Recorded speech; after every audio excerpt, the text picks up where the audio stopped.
Hey everybody, Dr. Rewat Deonandan here. If you don't know who I am, you're on my channel, you should know who I am.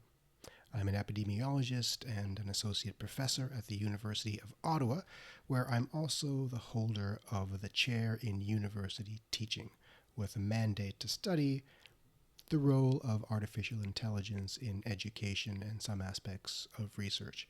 I wrote an article a few months ago exploring the possibility that generative AI may be contributing to something called the fourth digital divide. And I thought I would tell you a bit about it here. So, what is the digital divide? About 30 years ago, experts pointed out that people who had access to the internet and those who didn't were living in very different worlds. A lack of connectivity meant fewer opportunities for education, healthcare, economic advancement, and that gap was called the digital divide.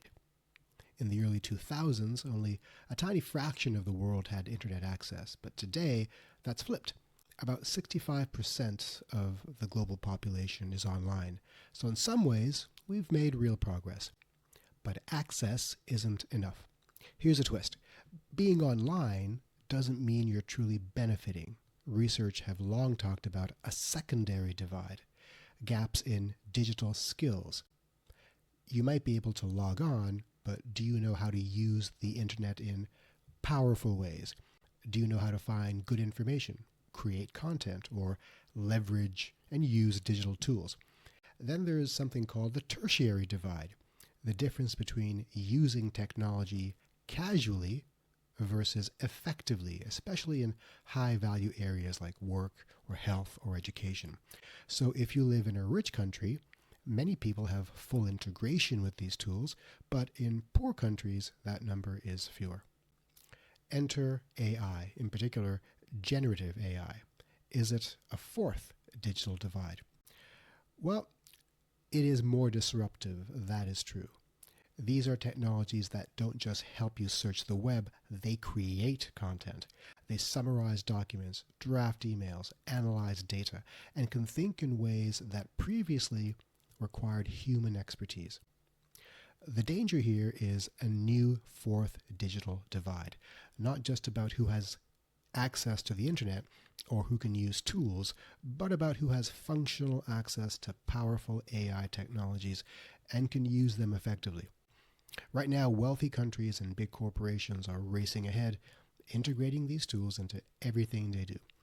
Business strategy, research, automation, even how decisions are made. And in poorer countries, small NGOs or under-resourced communities can't catch up, then AI might widen global inequality instead of closing it.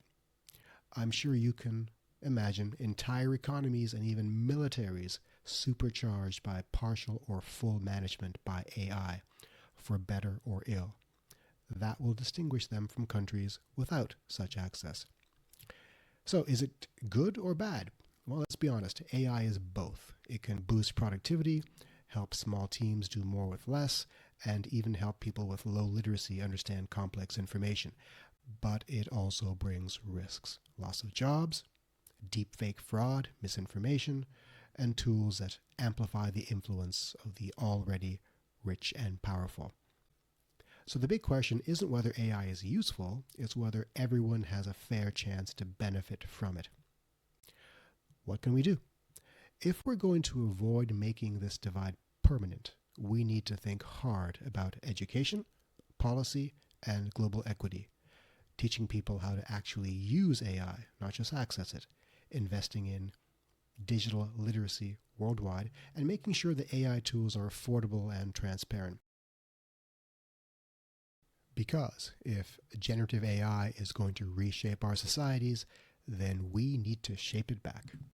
I'm going to link to the actual article that I wrote in the description below. If this kind of video appeals to you, one in which I summarize my ongoing research for the general public, then make a comment in the comment section and let me know if that's the case. And until next time, like and subscribe, or don't. I don't really care. Do what you gotta do.